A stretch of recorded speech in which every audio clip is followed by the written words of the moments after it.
their basements in approximately 4 years. A lot of the parents look horrified right now. When my family heard that I was entrusted with making a speech, some of them decided to come. Right there. Wait, hi. There. So I'd like to give them some quick acknowledgements. Shout out to my dad for being my number one pal since the first day he dropped me off at kindergarten. Shout out to my mom for always packing my lunch for me, even in the recent years when I was capable of doing it by myself. But really, thank you, Mom and Dad, for helping me more than I can mention in this speech.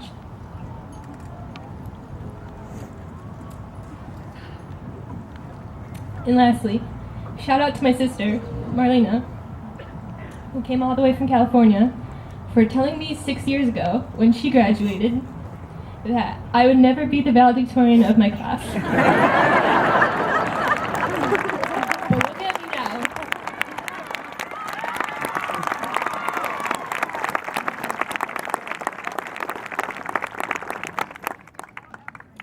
But really, thanks for being the best big sister and role model that I could have ever had. Beautiful.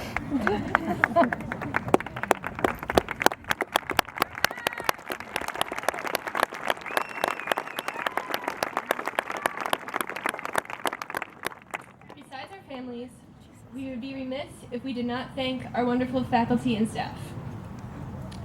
All the teachers and administrators at PHS are great. But we need to remember that no matter how happy we are to be graduating, the teachers are even happier to be getting rid of us. And we have them to thank for all the homework they gave us, because none of us could have become expert procrastinators without something to procrastinate on.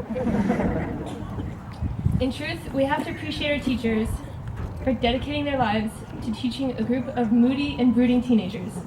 It's not an easy job, but someone has to do it, and we thank you. Well, now that the necessary appreciations are made, I can get on to the more interesting part of the speech. So if you haven't been paying attention for the last few minutes, this would be a good time to zone back in, because it's about to go down. As Gabe said, one of us has to supply the graduating class with some kind of advice, and he left me hanging, so I guess it's going to be me. Anyway, the truth is, I'm not any more qualified to do this than anyone else is, because I really only read a lot of books, and I didn't go out very much, and I fundamentally have less common sense than anyone else I know. But I'm not a total nerd, so I give it my best shot. After all, you miss 100% of the shots you don't take. But judging from that water polo tournament last week, a lot of people in this class miss 100% of the shots they do take. Sam?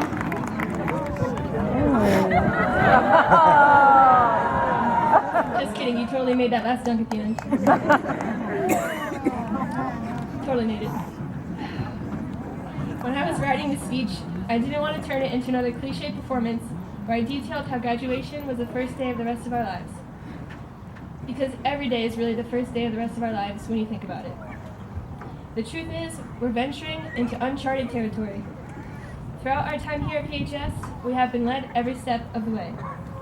Our parents, teachers, coaches, and administrators have watched over us like hawks at every moment and hardly let us put a foot out of line without some form of control. But this all changes very soon. Graduation is seen as a rite of passage, a step towards adulthood. But harbor no illusions. We are not adults yet. Just a few days ago, we were still required to ask permission to go to the bathroom or get things from our lockers. We may know how to use the Pythagorean theorem, but we do not know how to pay taxes or finance a mortgage. So do not look at graduation as the abrupt end of childhood and the sudden start of adulthood.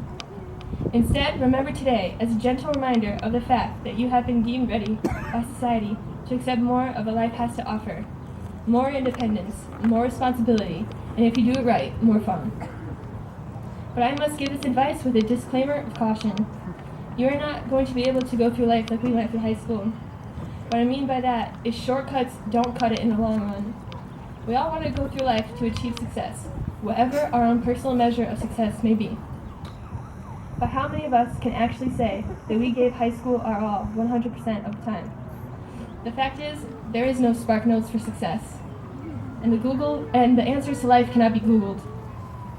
Real success takes true hard work, dedication, and perseverance, and no lesson can teach these attributes. They must be learned from within. In the last few months of high school, everyone has been asking us about our futures and our dreams, what we want to go to school for, and what we want to be. Well, the blunt truth is, too many people talk about dreams and do not pursue them. It is not enough to be interested in success. We must be invested in it. And you should look at your future as just that, an investment. So understand that it is important to set goals. No one ever really made it anywhere in life without a good plan to get them there. To use the most cliche phrase possible, dream big. But come up with plans to get you to the levels you want to be on. But know that, while it is not acceptable to turn back at the first signs of adversity, it is okay to change your mind about your course if you are not happy with its direction. Especially now, at 17 or 18, we may not know exactly where we want to see ourselves in 5 years, and that's fine. I mean, we don't all have 20/20 vision. It's cliche to quote dead authors in speeches like this one. But cliches become so because they fit the job well. So I too will quote a dead author. In Atlas Shrugged, Ayn Rand says, "Do not let your fire go out, spark by irreplaceable spark.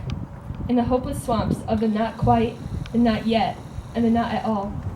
Do not let the hero in your soul perish in lonely frustration for the life you deserved and have never been able to reach. The world you desire can be won. It exists. It is real, it is possible, and it is yours." I read you this quote in hopes that your sparks and your heroes may never die. And in closing, to cover all my bases, winter is coming. So may the force be with you and the odds be ever in your favor, because Master has given Dobby a diploma, and Dobby is free. Congratulations again, class of 2015.